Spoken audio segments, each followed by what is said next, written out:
I've made a few more of these quizzes based on things we've gone over, but I haven't made quizzes up yet. So the ionic compounds one, and there's one. I do have the one on moles there, converting between grams and moles. And then this thing about how many moles. We'll see if we have two reactions today.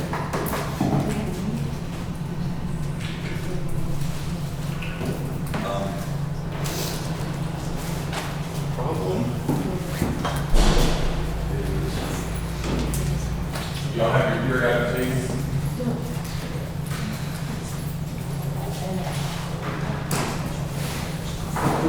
Most chemistry classes have this on the wall. You don't always have to.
Yeah, that's what y'all do.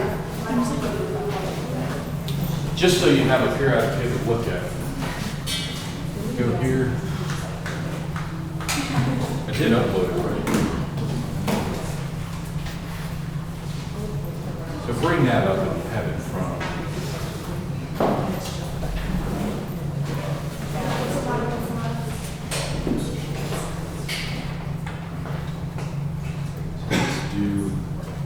Let's review it. Ionic compounds and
say this first.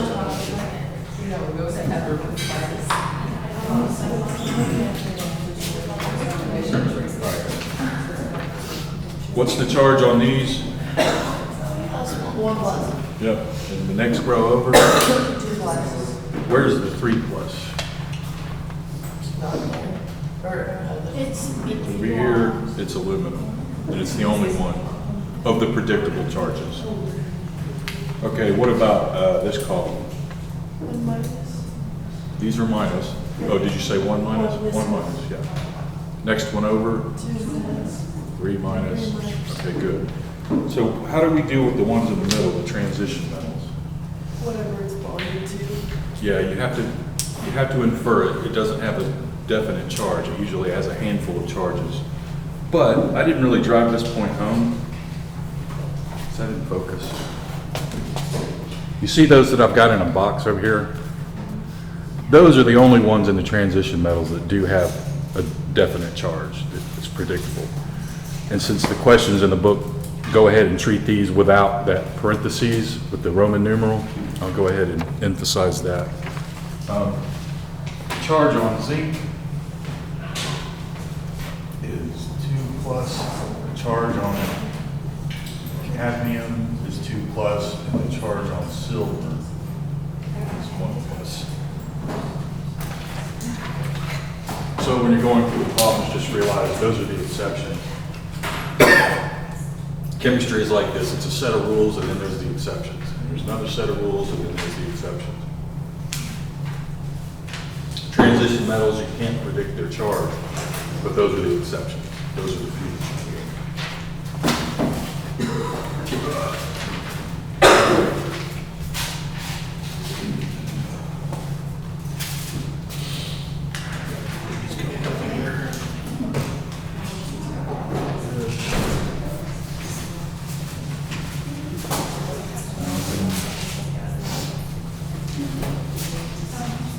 Here are the types of problems that are in there. Bring something up.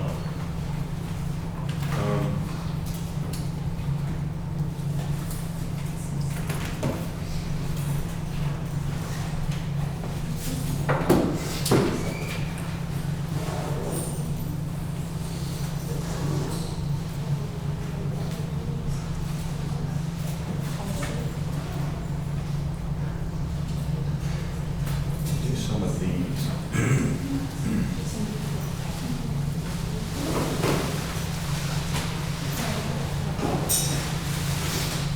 Okay, so I'm looking at number 50, chapter 4 in the exercises. If you're following along at home. If I make a compound out of silver and chlorine,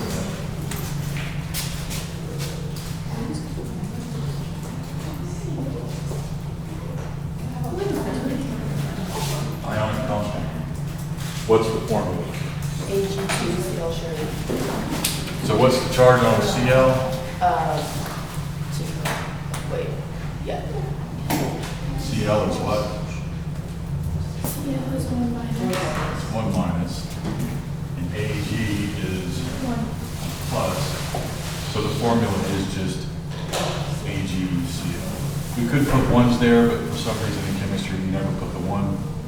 So if it's 1, you just leave it like that, AgCl. Sodium and sulfur, that's Na and S. What's the charge on sodium? 1 plus. Charge on sulfur.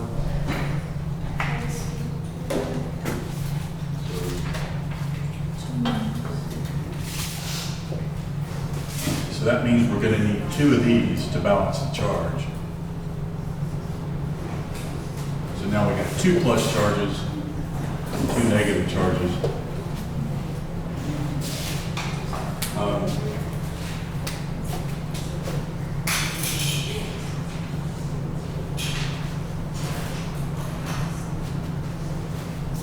Next one, aluminum and sulfur, potassium.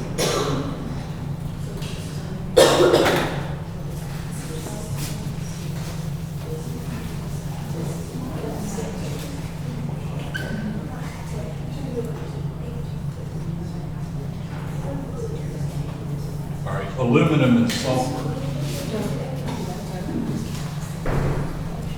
What's the charge on aluminum and sulfur? These are the only tricky ones. We're trying to add up to a 6 here.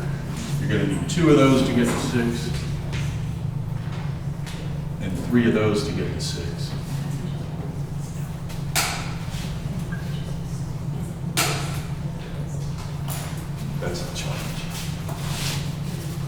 good? Does it feel like a review? Potassium and chlorine. What's the charge on potassium?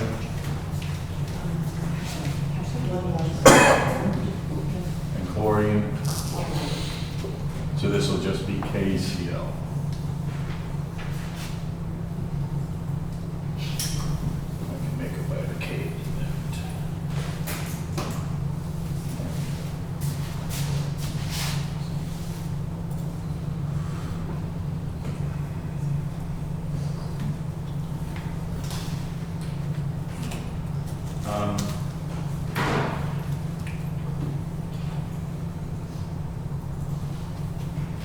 Let's do 52. So number 52 here.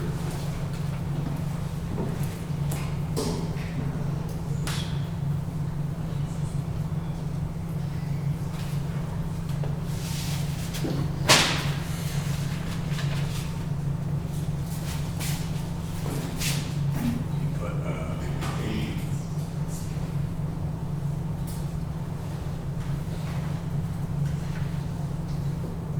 just so we have those.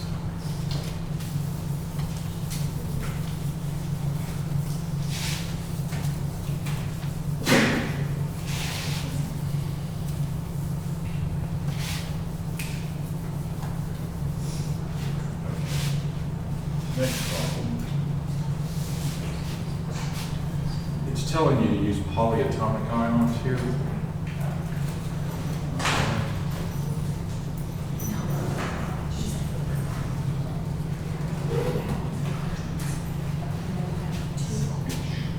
Magnesium.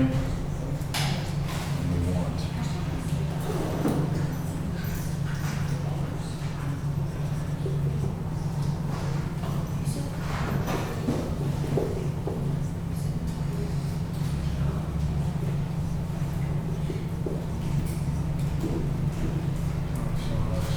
nitrite. Okay, I told you I'd give you these on the test. I've added it to this PowerPoint. Table 4.3 is what you need to answer these for the polyatomics. So what do we have? We need chromate.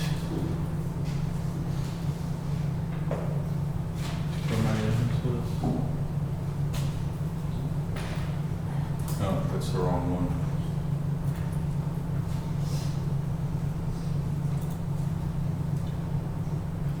So it's not that.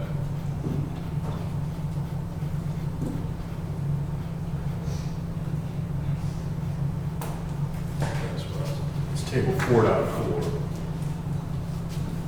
Put that in there. Do we have to memorize those? No, I'll give you these on the test, just be able to use them. Okay.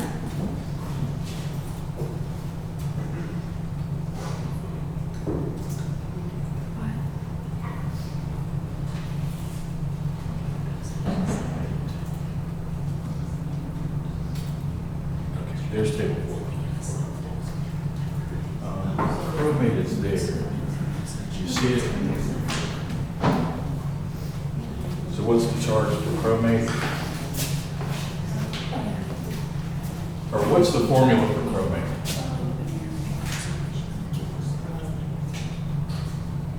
Is it CrO4? CrO4 2 minus. So you got a formula and a charge. You see sulfite in that list? Yeah, CO3 minus. SO3 2 minus Yes. and hydroxide. Hydrox.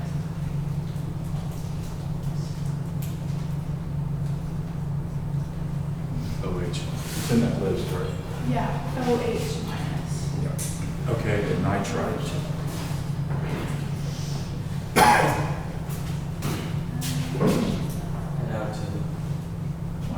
So you get the formula and the charge.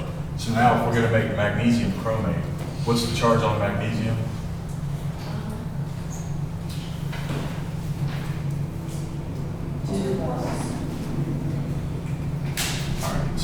that's 2 negative and that's 2 plus, that formula is going to be MgCr04, like that.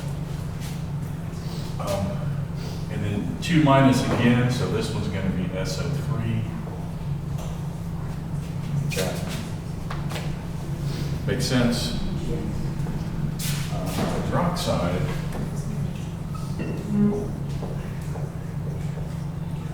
There's got to be 2 hydroxides, right? Because it's just -1. So we put parentheses around it, we put a 2 there. And nitrite's going to be the same way. Over 2 of those. I'll re-upload this.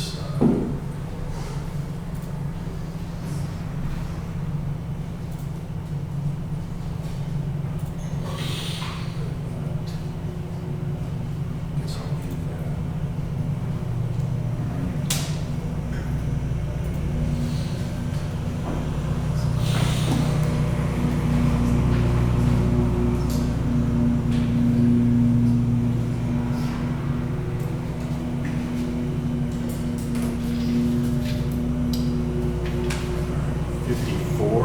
Back there.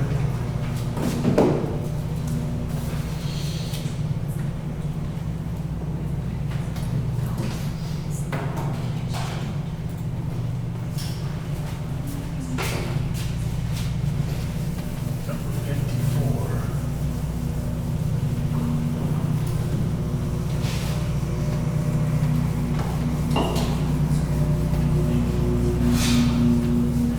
Okay, so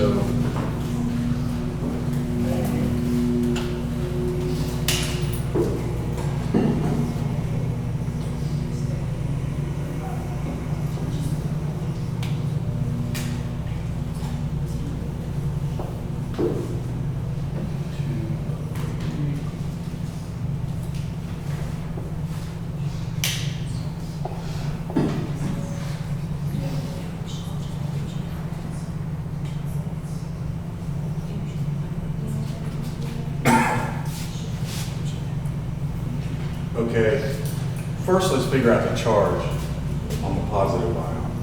What's the charge on Cl?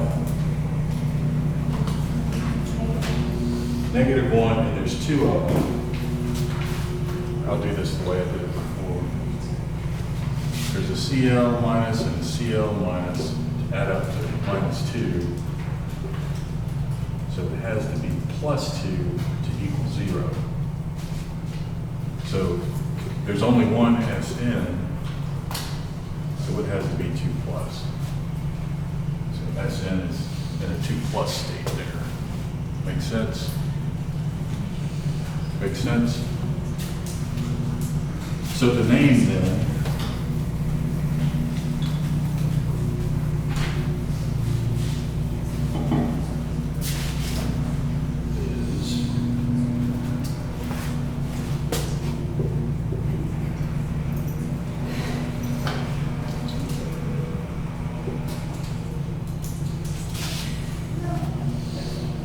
makes sense, right? You guys okay? Everybody good? You're just doing ionic transition levels, correct? Huh? You're just doing ionic transition levels? Yes. Yeah, these are all transition metals. And this is number 50. Number 52 in the back of the book. What's the charge on iodine?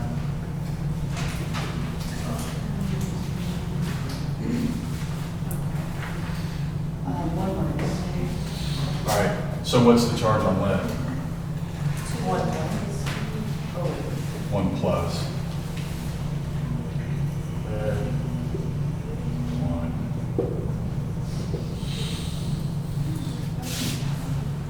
This is iron. What's the charge on oxygen? 2 minus. 2 minus, and there's 3 of them, so there's a total of how much negative charge? -6. -6.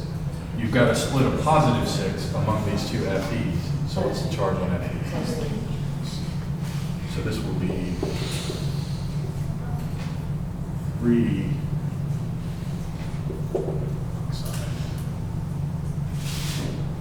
The charge on iodine again,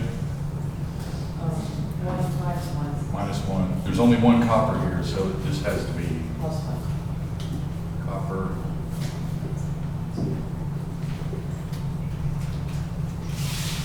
This is mercury. What's the charge on bromine? One minus, One minus, and there's two of them, so what's the charge on mercury? plus two. So mercury is mercury 2.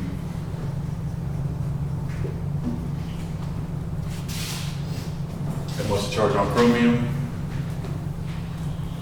What's the charge on chlorine? This one is minus. -1, and there's two of them. So minus two. Yep. And then the chromium. Chromium.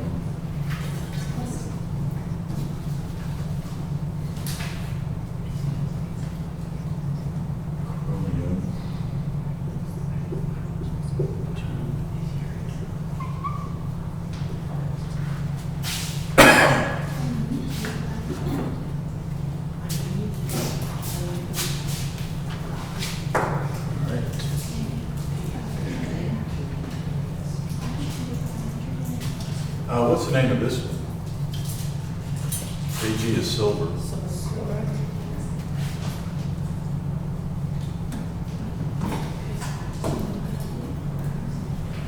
Because of this, what I said about these, that you don't need a parentheses for the silver.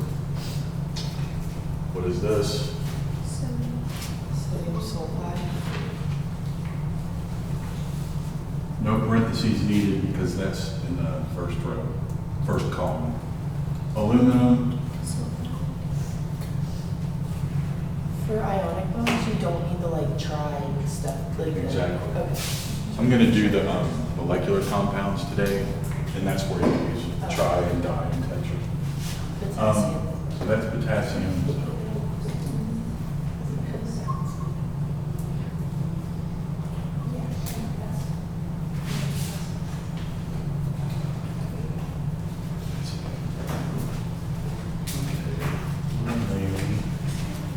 What else can we review? Okay.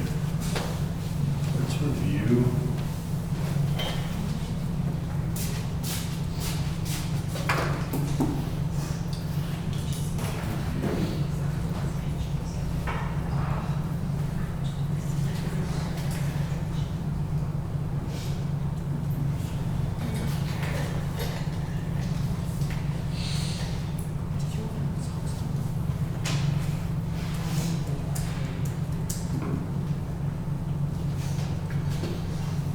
Okay, do you remember how to calculate formula mass?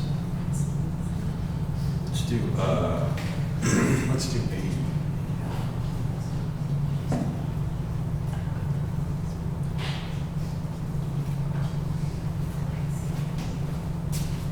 All right, number 80.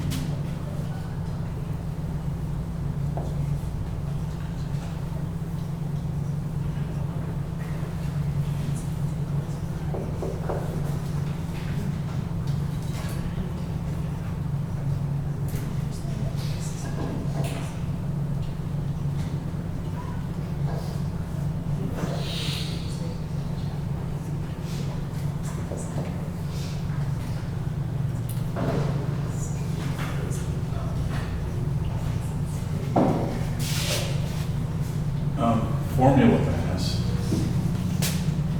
How many sodiums do you have here? Two. So I do it like this. Na, there's two of them. Oxygen, there's 4 of those. All right, number off the periodic table for sodium. Like its charge. Nope. It's mass. Molar mass. 23. 23 point what? Or it's 22.99.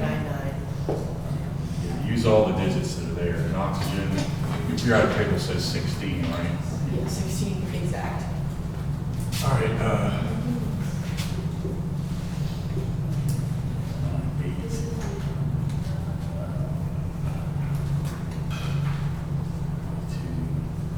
I do that in my head, right?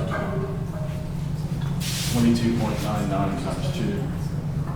I can't do math in public, so I'm pretty sure. 2.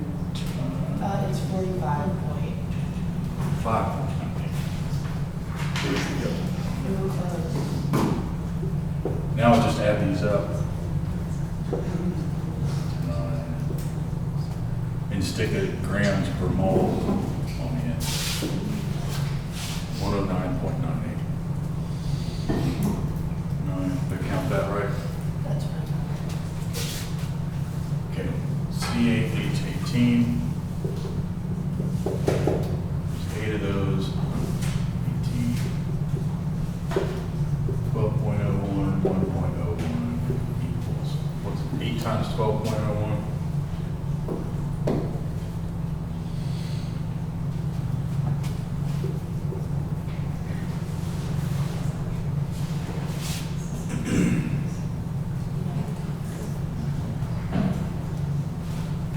It's going to be,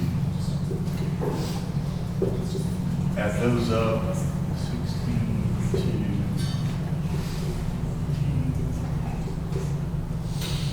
13 per mole. Realize that you can do this as grams per mole, but this is also equal to 109.98 AMU, atomic mass unit. We've spent most of our time doing calculations like this. It's only in this chapter where isotopes are brought up that we talk in AMU, but that's.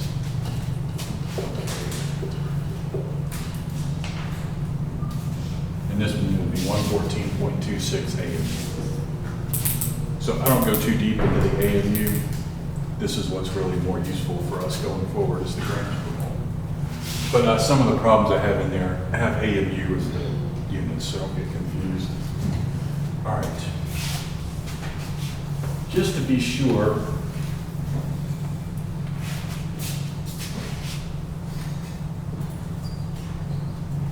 that you understand how to do these formulas.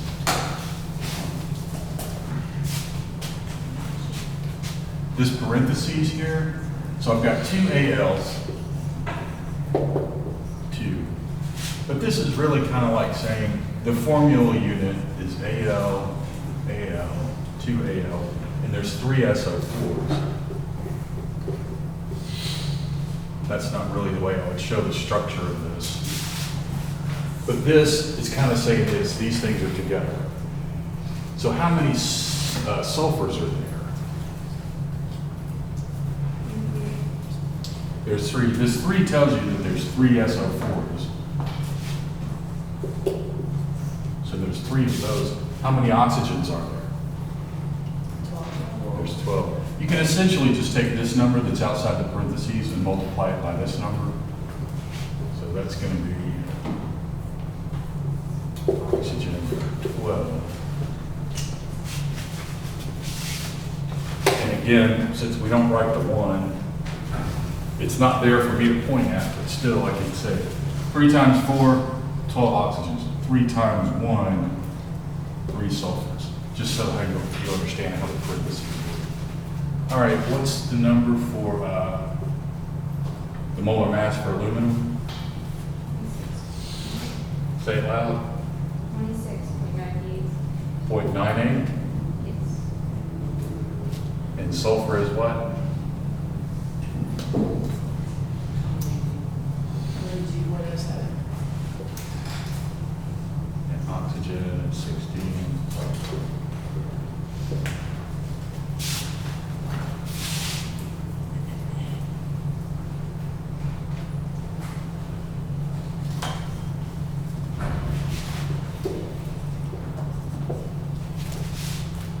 Three times 32.07.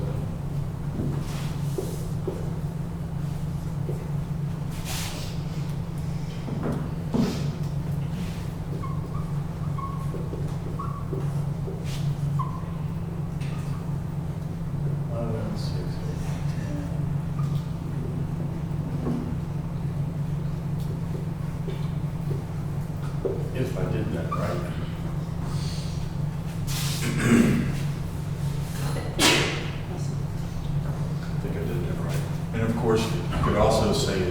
342.07 AMU.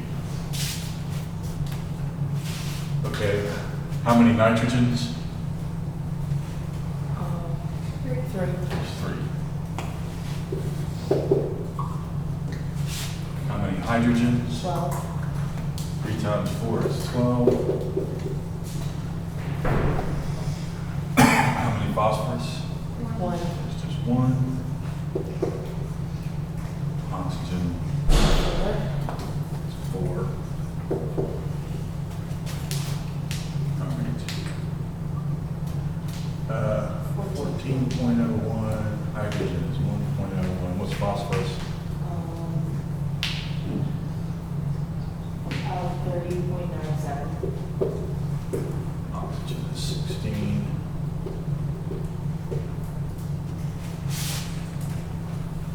Times 14.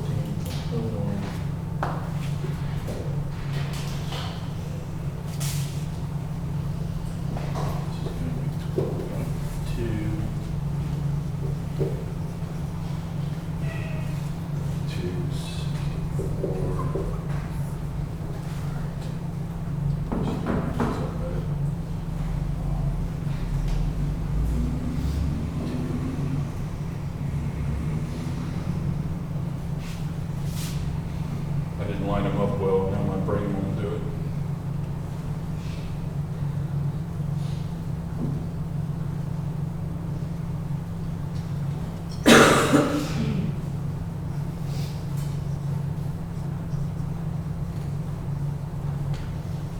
Grams per mole or AMU. This kind of segues into the next set of things I wanted to do. Now that we have these,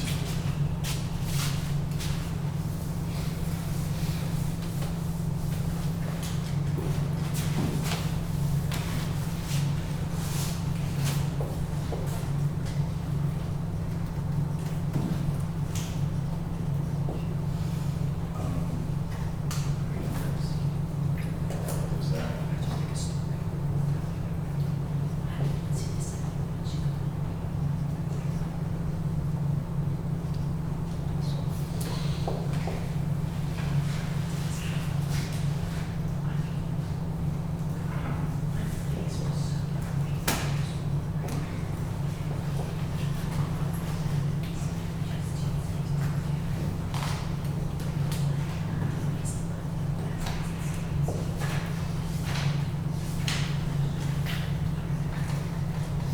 So now that we've got a compound instead of just an atom, contrast this with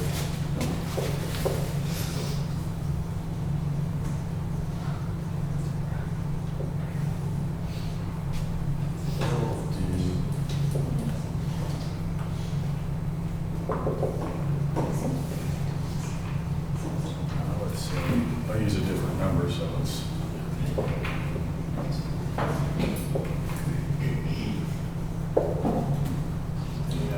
if it was just an atom, you don't have to do all of this. You just look straight on the periodic table. 26.98. Aluminum is 26.98 grams in 1 mole. So now to find how many moles you have. If I've got 12.64 grams of aluminum, I would write 12.64 grams. Aluminum is my label. And now I'm going to use this, but I'm going to use it flipped over because grams need to cancel and moles needs to survive to the end. So 26.98 grams of aluminum. Here's 1 mole. So ultimately, yeah, it's 12.64 divided by 26.98. But that's the formal way with all the algebra visible. 12.64 divided by 26.98. My calculator said this.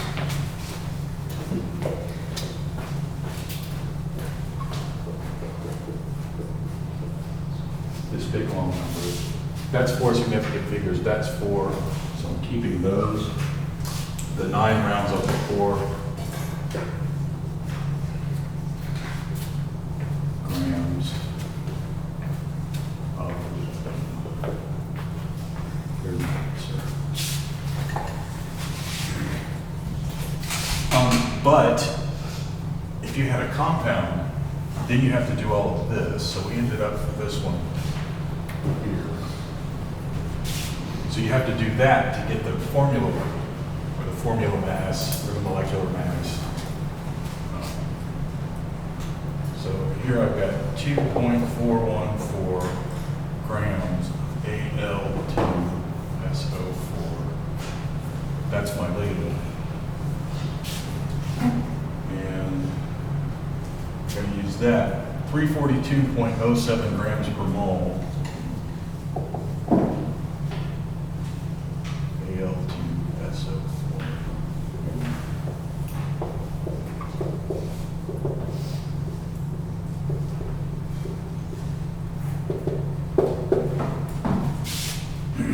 And yeah, we're dividing it again. 2.414 divided by 342.07. My calculator says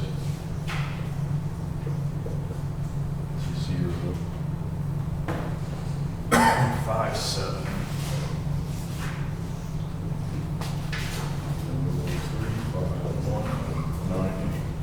4 significant figures, that's 5, so let's do 4. It's those 4. So the answer is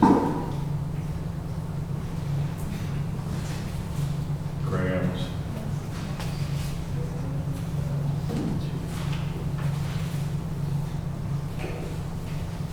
There's the answer. So that's a review. I did go over some of this already. The other thing is when you do literal numbers of things. Grams of something or moles of something. Put some of those up here too.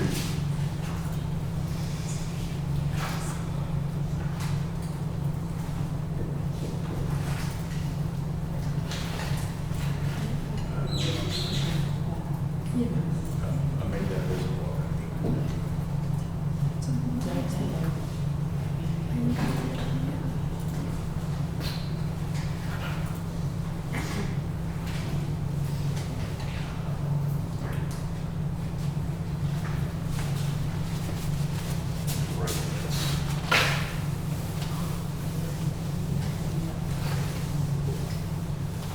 So the units and everything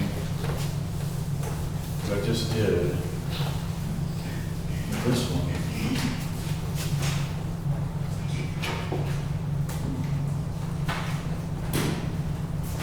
where is this? How many carbon atoms?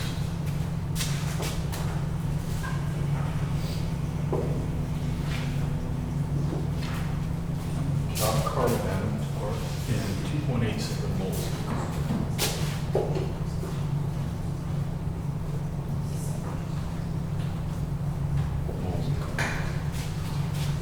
And here's the key. This says how many carbon atoms.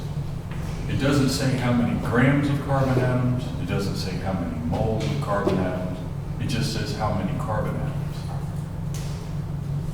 That tells you that that number is going to show up in the calculation. Specifically, 1 mole of carbon atoms is 6.022 times 10 to the 23rd carbon atoms, no unit. So when you see that space and there's no unit, realize you're using this. 2.87 moles of carbon atoms. I'm going to use this, but I'm going to use it flipped over.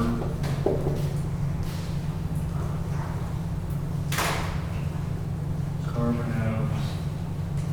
This one. Carbon atoms. Now, so in this case, we're multiplying. When I do this, I ignore the power of 10 first. 2.87, 6.022.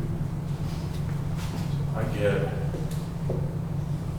or my calculator says 7.283 3, 1, 4. But 3 significant figures, 4, so I'm keeping those, so I'm going to end up with 17.3. And now I'm going to put my times 10 to the 23.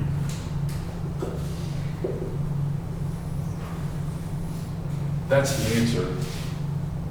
If you wanted to do this in scientific notation,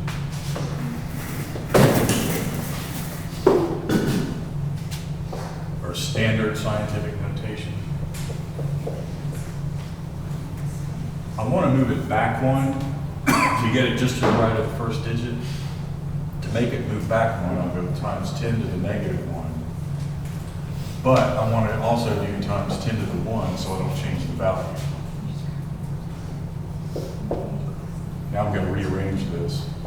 Times 10 to the negative 1, and then times 10 to the 23, times 10 to the 1. I'm going to combine those two, and I'm going to combine those two. This accomplishes that, and then what's left here is times 10 to the 24. If you have a quicker way you can do it in your head, you're welcome to do it that way. I like to do all the algebra so you see what's going on. So 1.73 times 10 to the 24 carbon atoms. This is 100% correct if you're not asked to put it in scientific notation, or standard scientific notation. Which do you have a preferred answer? I'll have you do some Okay. scientific notation, and some I just won't mention it, and the answer will be there. All right.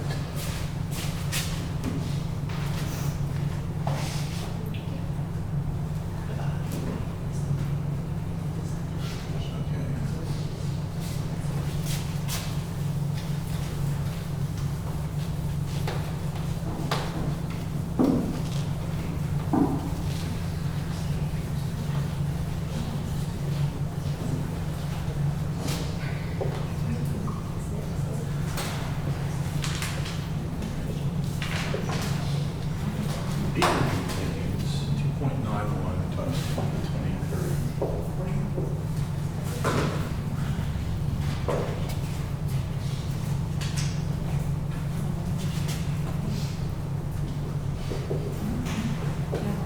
That thing is zinc atoms.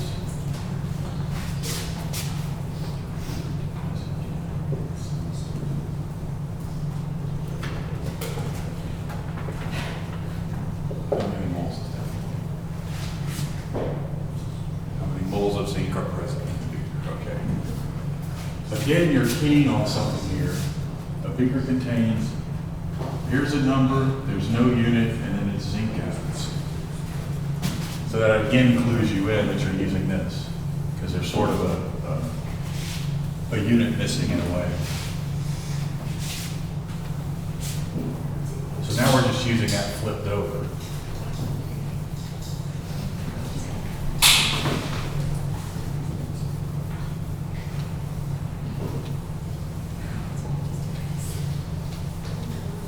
Okay, 2.91.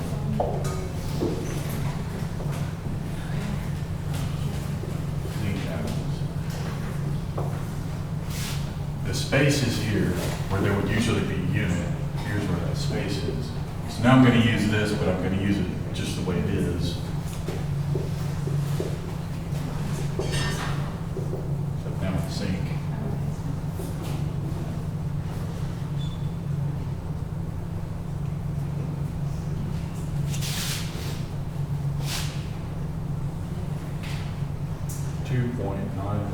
times, divided by 6.022.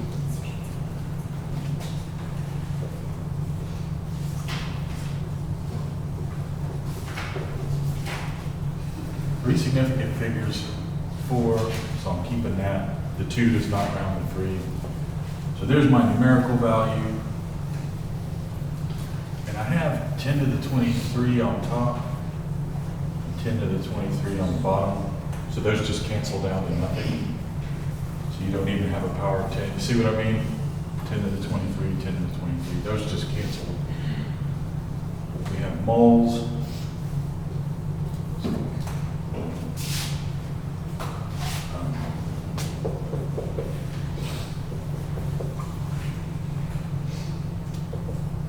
is in the scientific notation.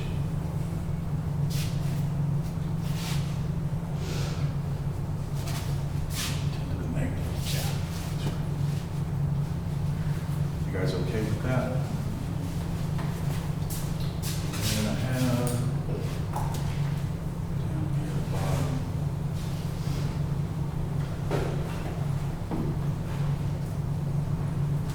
Number 7.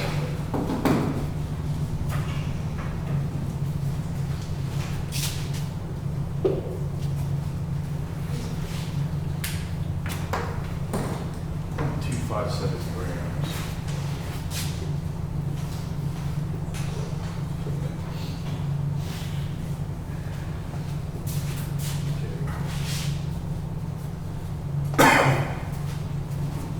This is going back to moles.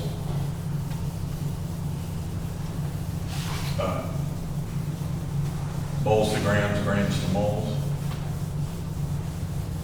You wouldn't have to use Avogadro's number if you're going from. Right, this one you don't. I did put there in a note that I just stuck a couple more of these types of problems in that set. But let me state the problem. How did I state it? How many moles? That says carbon dioxide. I was over editing here. But let's use PCl3.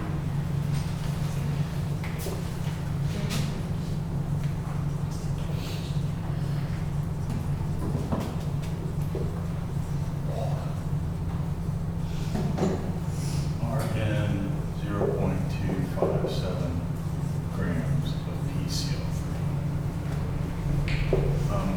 The set I have for y'all to do, I've changed some of these numbers.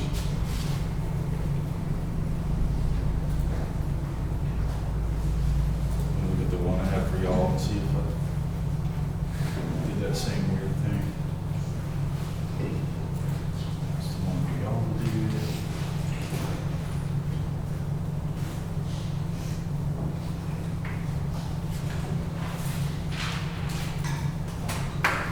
Let me edit that real quick just because it's so dumb.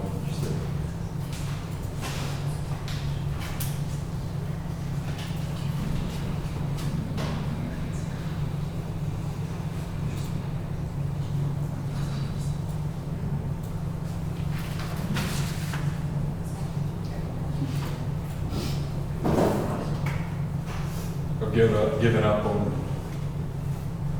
ChatGPT, so I'm doing these myself again. So there's going to be.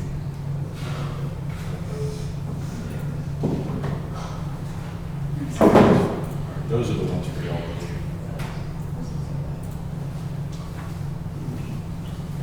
What do we do first here? Since it's a compound, Get the max.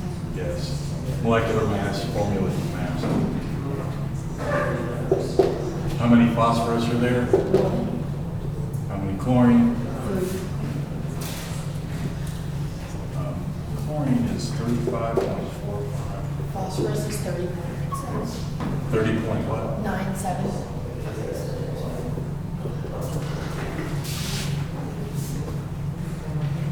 35.45. 45.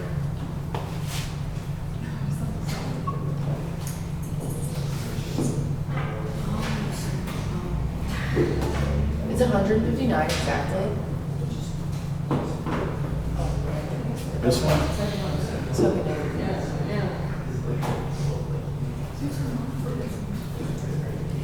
106.35 is what I got. What did you say exactly? No, I was saying, when you had written 159, I was like, I thought it was an exact number, and that was about to be like, I'm not a decimal. Well, just as long as I've got it correct. Yeah. Use my calculator, 30.97 plus 106.35. Grams per mole. And as I've said before, this number goes with the top, and there's a 1 on the bottom, just as a reminder.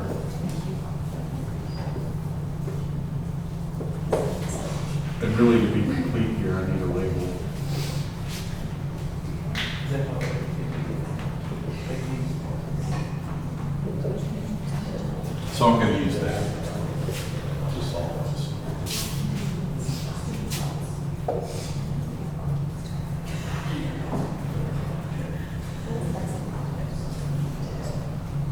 grams on the bottom.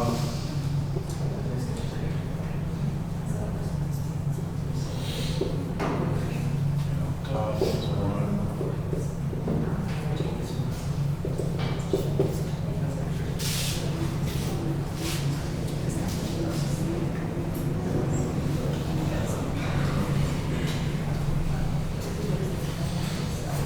Three significant figures, my calculator says. Yeah. Keeping those three, the 1 does not round to 7.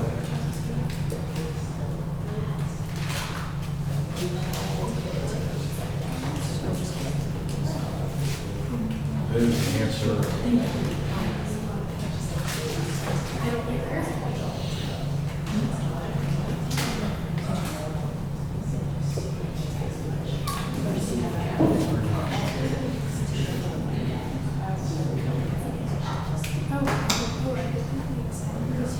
And there it is in scientific notation, if you were asked to do that.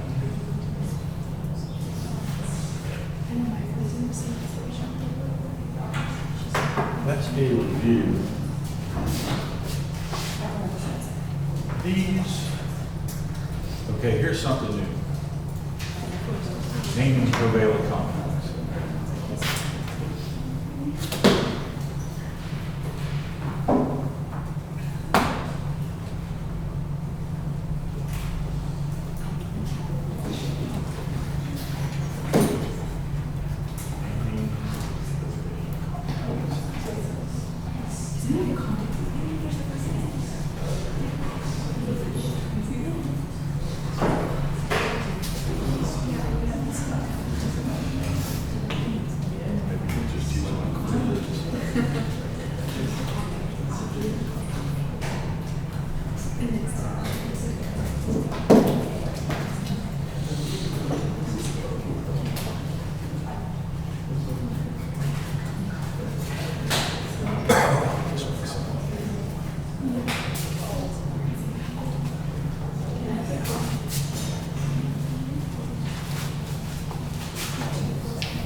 Okay.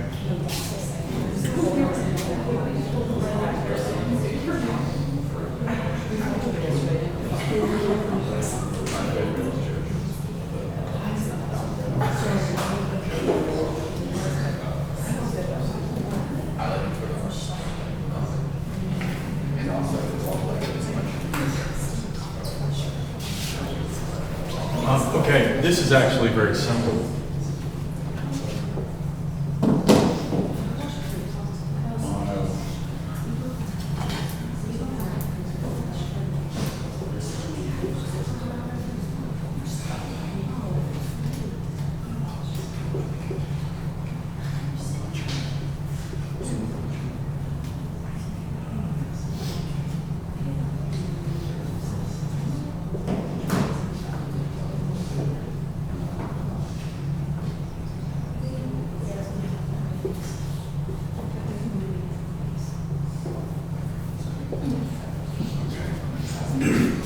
So we use these words, mono,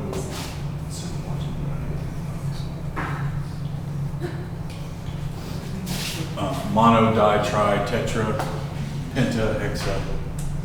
It's kind of limited use, but very small molecules, it's easy to use this naming system.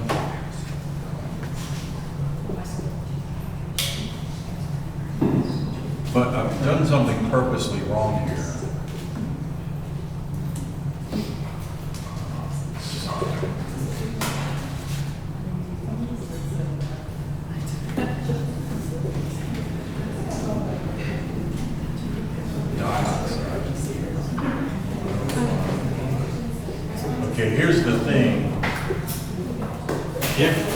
word ends up starting with mono, we drop it off. So all these leading monos.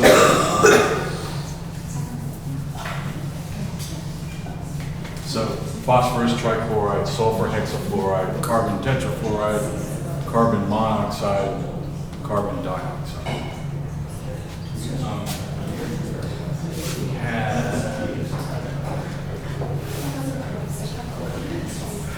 We So I have some problems in there for you to do. They should be very, very easy.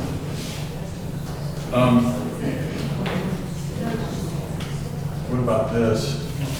These are organic.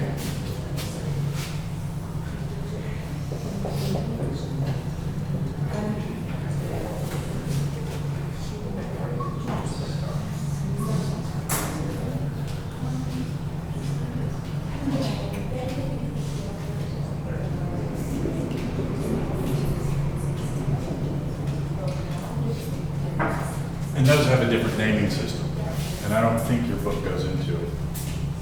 I think you do those in 1212, but I'll double check. But these have a completely different naming system.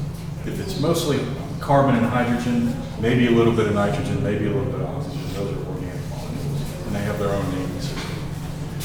So you're not going to see this as hexacarbon, whatever it is for 14 hydrogen. There's a different naming system.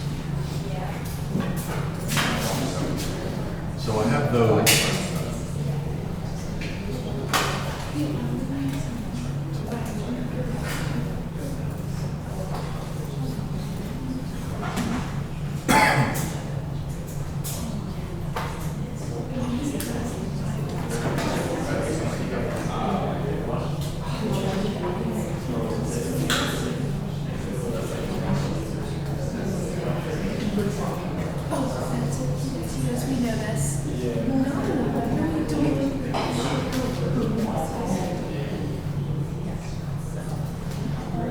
I'm going to show you the first time.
Okay, y'all ready?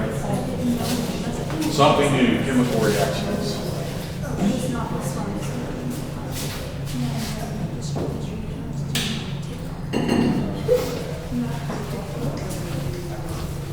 So those of you who took chemistry before, you know this is where we're headed, to chemical reactions. How many of you have never seen something like this? Those who have never taken chemistry before. All right, so you're familiar with what you're looking at. Okay, you've never taken chemistry. This is what we call a reaction, sometimes called a chemical equation. It is an equation. But essentially what this is telling you is, the whole key here is the number of cobalt atoms on this side has to equal the number of cobalt atoms on this side. It has to.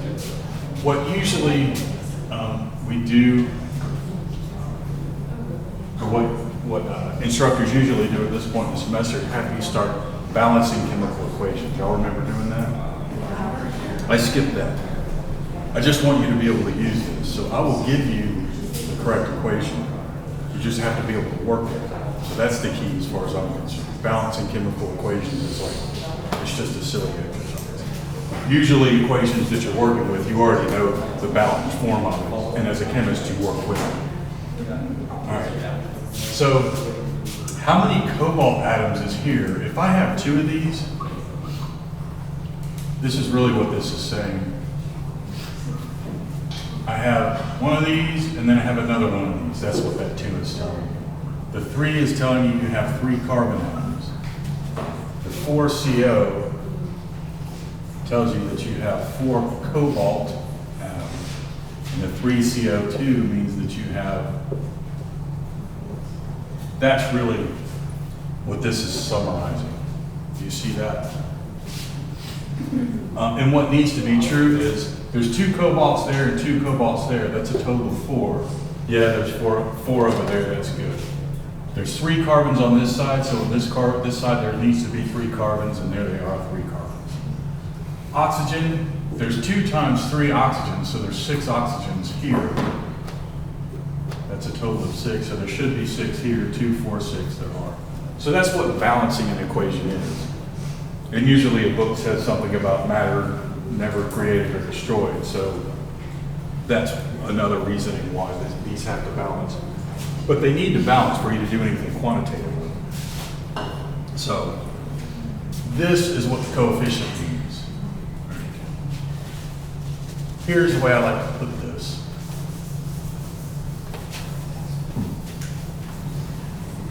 What you're seeing up here is really a summary form of 6 different relationships. You have the relationship of this to this, and you have the relationship of this to this, and you have the relationship of this to this, and I'm not done. The relationship of this to this, the relationship of this to this, and there's one more. This to this. That's 6 relationships. You just pick all the pairs and pair them up. And here's what you do.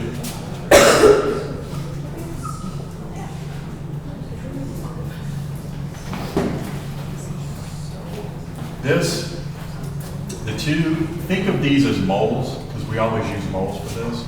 2 moles of CO2O3, and now relate that to this, to 3 moles of carbon. There's one relationship. We call these molar ratios or molar relationships. And I'll list all of them, but you see where I'm going. I just find all the pairings I can. And you'll either use it like this or you'll use it flipped over, but that's the relationship for the carbon to the CO2O3.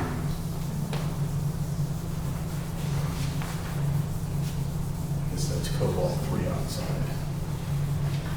So here's the other relationships. I already did these 2, so now I'm going to do these 2. Again, 2 moles of CO2O3, and now it's 4 moles. So there's 2 of the relationships. Now I'm going to do this one to this one. 2 CO2O3, 2 moles, to 3 moles of CO2.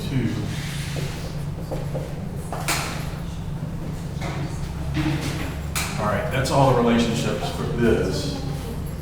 3 moles of carbon. 3 moles of carbon to 4 moles of cobalt. That's 4 relationships. Carbon to cobalt. Now carbon to CO2. Carbon is 3. 3.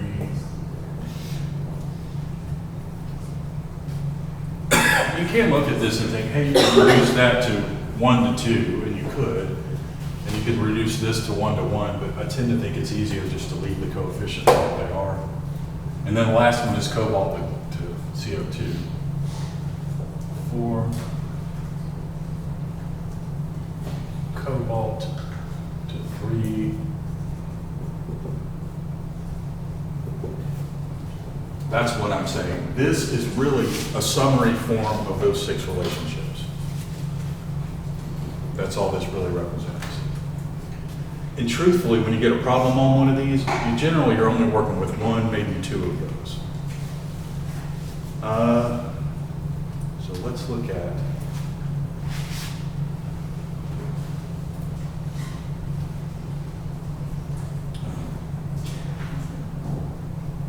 Okay, let's do this one. Without reading any further, predict how many moles of carbon are required to react with 6 moles of CO2.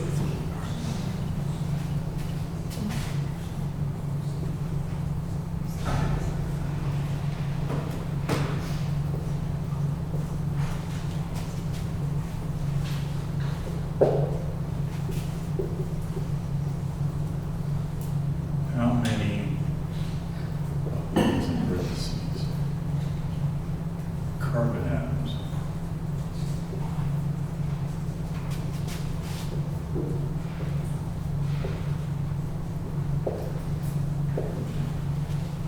so all that's mentioned here is moles. Notice that moles of this. Oh, does it say how many carbon atoms? It's just how many moles, doesn't it? How many moles of carbon? Yes. So I left a space there. That implies that I want you to calculate the actual number. How many moles? All right, and like I said before, you generally only need one of these relationships. Sometimes you need 2 to predict yields. But notice, it's cobalt, it's CO2O3 and C. There's the relationship we need. That's the only relationship out of all 6 here that has both of those in it. You with me? So if you got that question, you would just reach up here and you'd go, relationship of this to this, and you would write this, and you'd stick moles in there. And now you would go,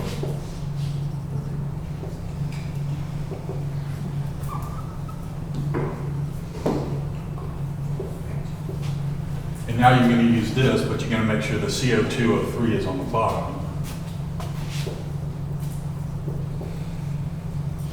2O3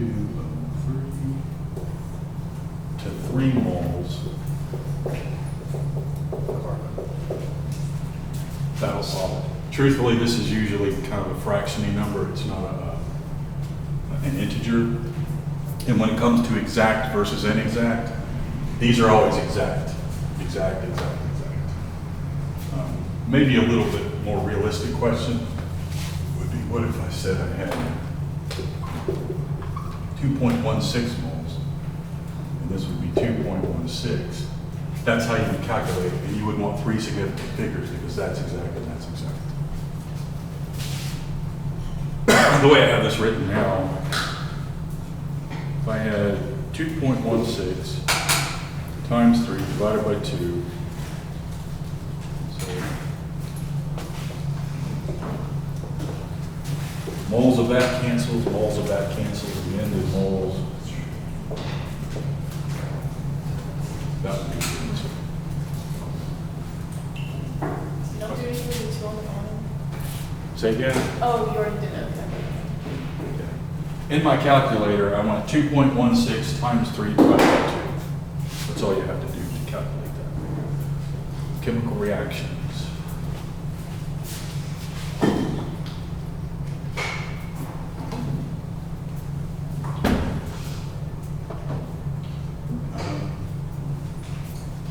Yeah, why not? We'll do this next one.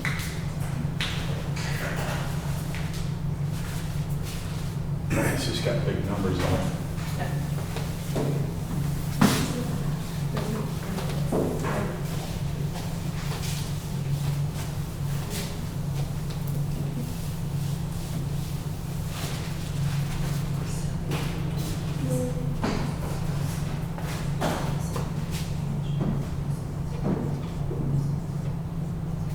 So that and 2502.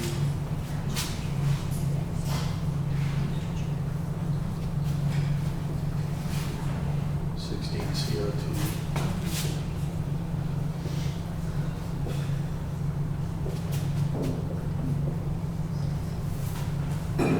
Um,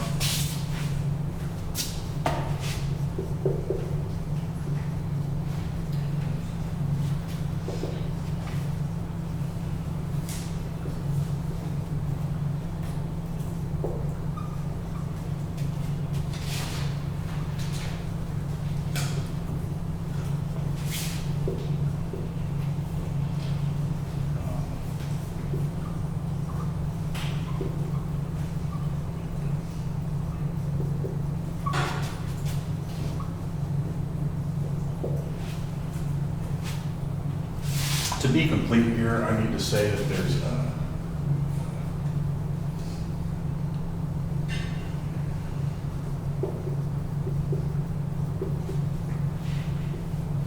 plenty of O2. We would usually say excess. But what I'm trying to relate here is, how many moles do I get in a reaction? How many moles of, right, this.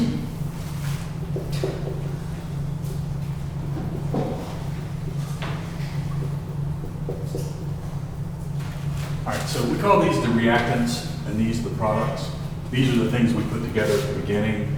Then a reaction occurs, bonds break, new bonds form, and we end up with those, the products. So I'm saying, how many moles of H2O do I get if I react 2.98 moles of C8H? The relationship you want here is the relationship of these two to each other. 2 moles of C8H18 to 15 moles of H2O. All right, we're given moles of C8H18.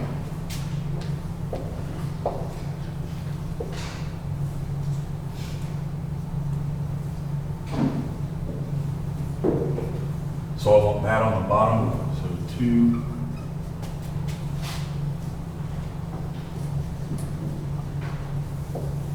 15.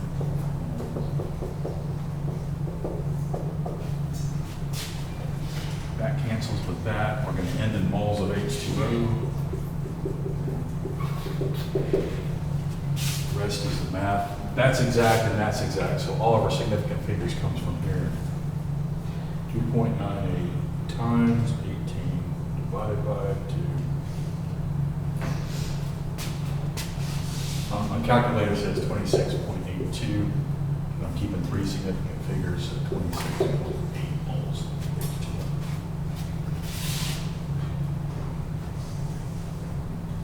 Does it make sense? Okay. This was all about moles.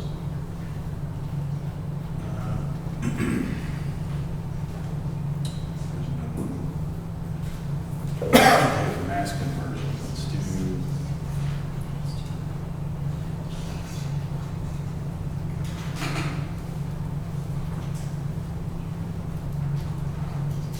Okay, I'll do this one.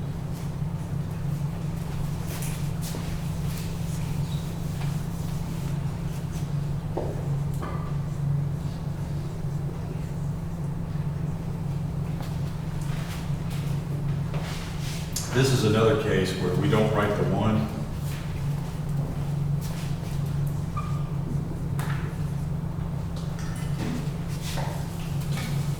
I didn't write a 1 here, but it's implied that it's a 1 just because there's not a number there.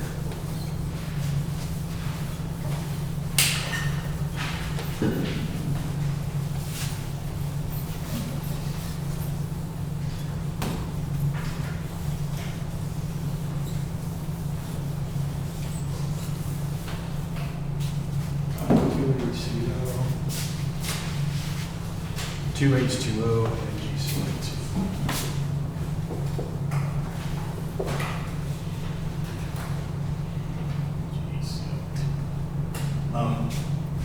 These aren't really important yet, but I'll put these aqueous.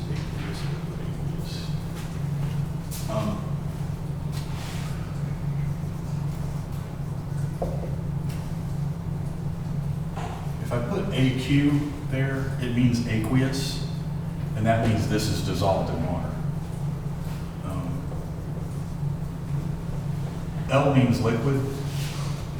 Those other two are, no, not HCl. HCl is aqueous as well. That means dissolved in water.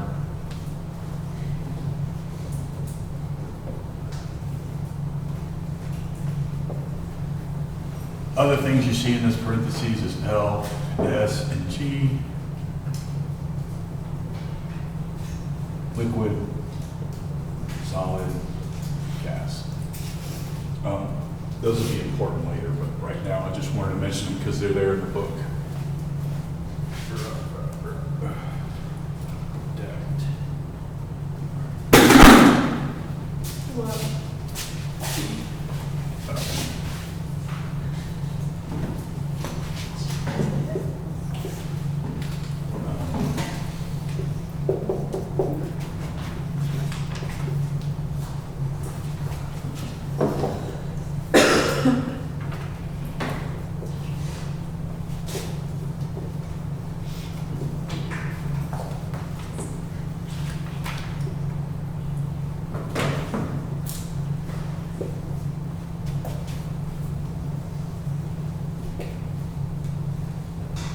Okay, this time you're being asked for grams of something. All right, you're given moles of the HCl.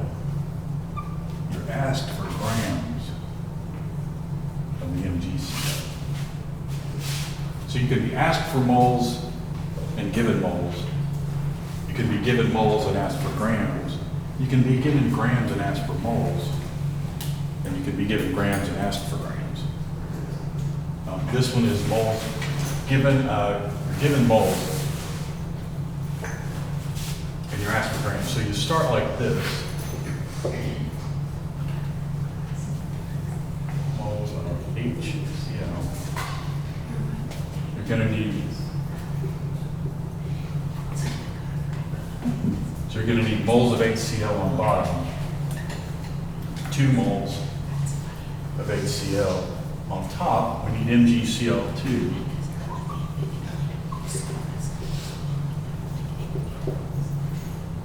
And that's a 1. There's an implied 1 here. There's an implied 1 there. All right, you need that, but that'll give you moles of MgCl2. We've been asked for grams, but you do know this, you're going to need moles of MgCl2 on the bottom to make that cancel, and you need grams of MgCl2 on top. Do you know how we get this? Don't you take the atomic mass? Yeah. Mg, there's one that we've already done this, but this is what you do. Cl is 35.45. What is Mg? 24.31.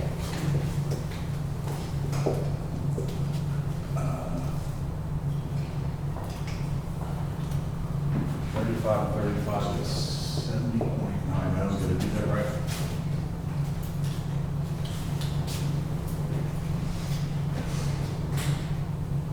Yeah, that's right. Add them up.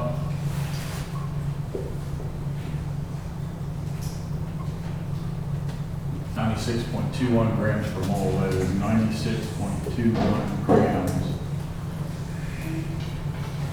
more forms.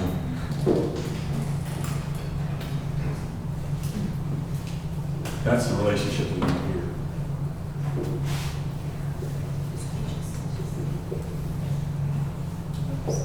That'll tell you how many grams. Moles of HCl, moles of HCl, moles of MgCl2, moles of MgCl2.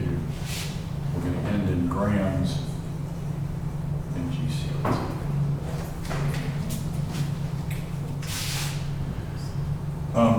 This is exact. These coefficients are exact. That's exact. So I've got 4 significant figures and 3 significant figures. 0.41 times 96.21.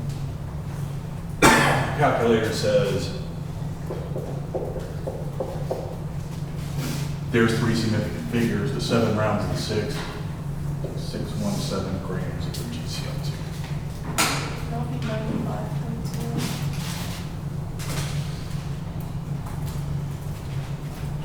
Yeah. I do the math fast in front of y'all and then I mess up. 9, 10, 11, 12. Yes, that's 5. 7, 8, 9.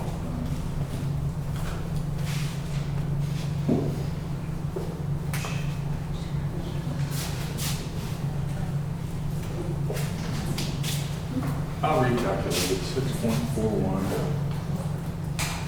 Oh, you know what I forgot? The 2. I forgot that. 6.41 times 95.21 divided by 2. I forgot that before. Now I've got 305.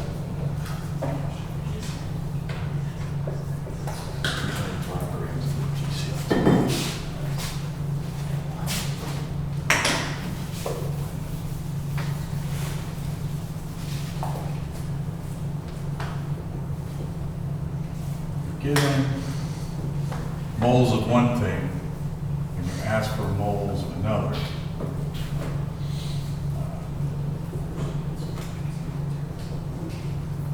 One thing, I'll say it like this. One thing, another thing.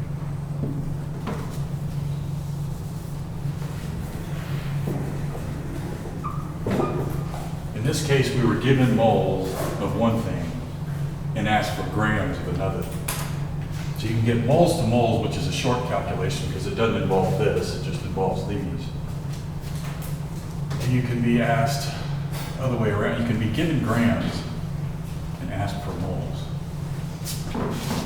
If I have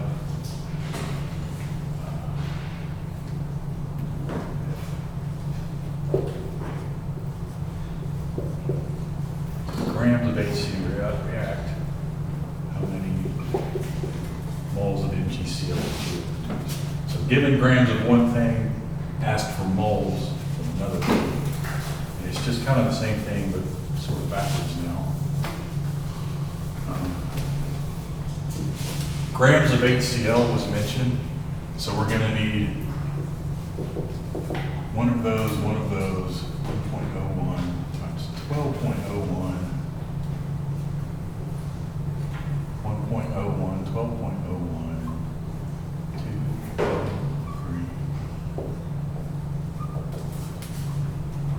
Grams. So we'll start with 26.3 grams of HCl over 1. I'm going to need grams of HCl on the bottom.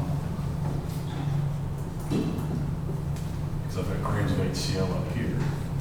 It's 13.02 grams.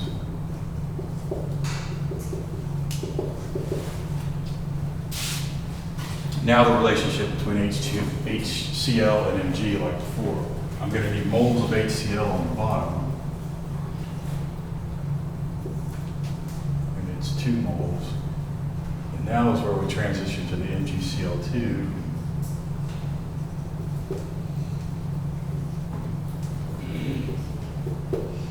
That'll give me moles of MgCl2.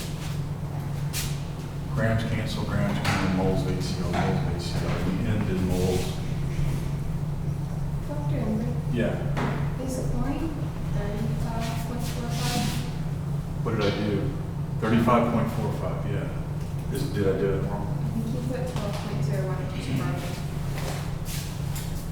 Oh. Yeah, I did carbon.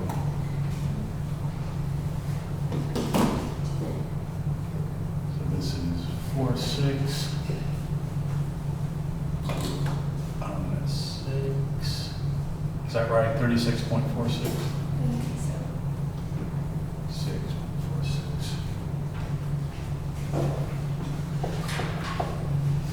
So grams of HCl.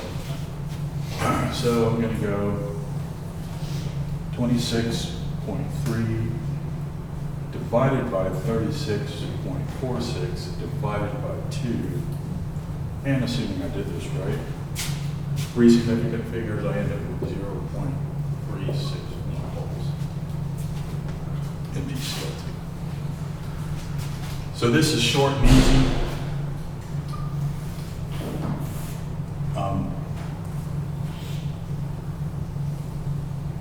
This one, these two are a little more to do because they involve the grams per mole, because they've got grams in it. The longest one is if you were given grams and asked for grams. So it's going to be one of those 4 types of questions when you have a reaction to deal with. So let's do grams to grams. One more question. Yeah. For the last conversion factor, there was 1 mole over 2 moles. How did you get 1 over 2? It's that relationship. When I wrote the first chemical reaction up here, and I wrote those 6 relationships, that's one of those relationships. Okay, if I have, I better change this number. I have 17.9 grams of HCl reacted. How many grams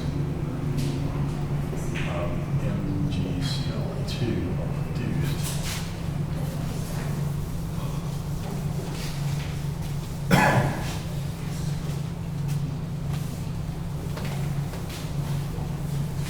So now I'm going to use the grams per mole for both of these in the equation. I'm going to have this, grams of MgCl2 to moles of MgCl2, and I'm going to have 36.46 grams of HCl to 1 mole HCl. So both of those are going to show up in the equation now.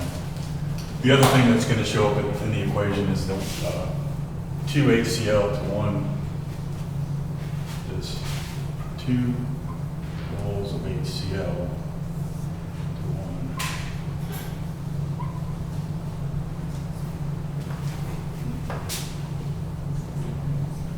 This one's longer. Again, we're going to start with 17.9 grams of HCl. Like that. That tells me I need grams of HCl down here.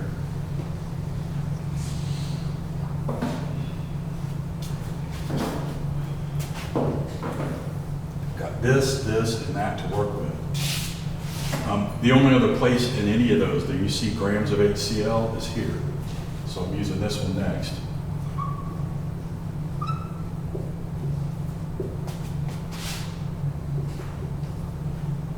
right. This tells me I need moles of HCl on the bottom. We've used that one. This has moles of HCl. There's no moles of HCl over here, so this is the next one I'm going to use, and I'm going to use it flipped over. 2 moles to 1 mole.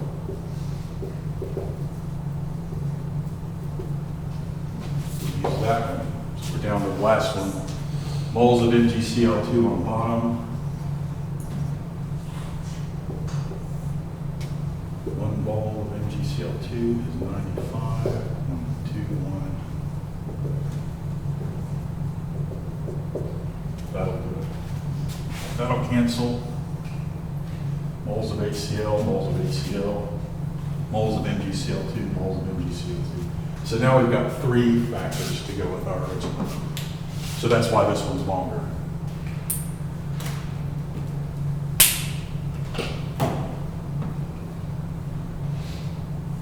$17.9 times 95.21 divided by 36.46. Don't forget, divided by 2.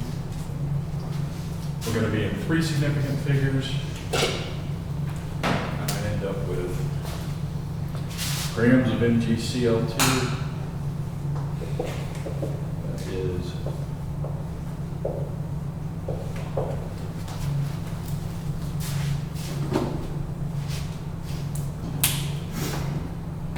quick peek here.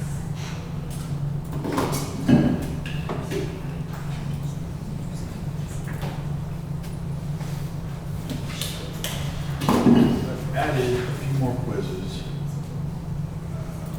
Quick look.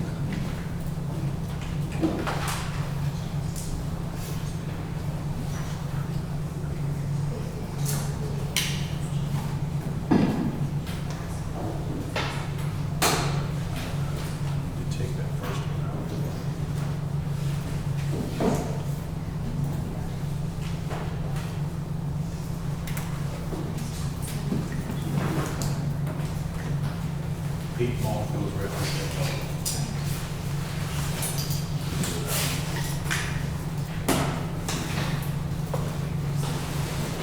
Okay, we'll stop there. Have a good weekend. Stay caught up.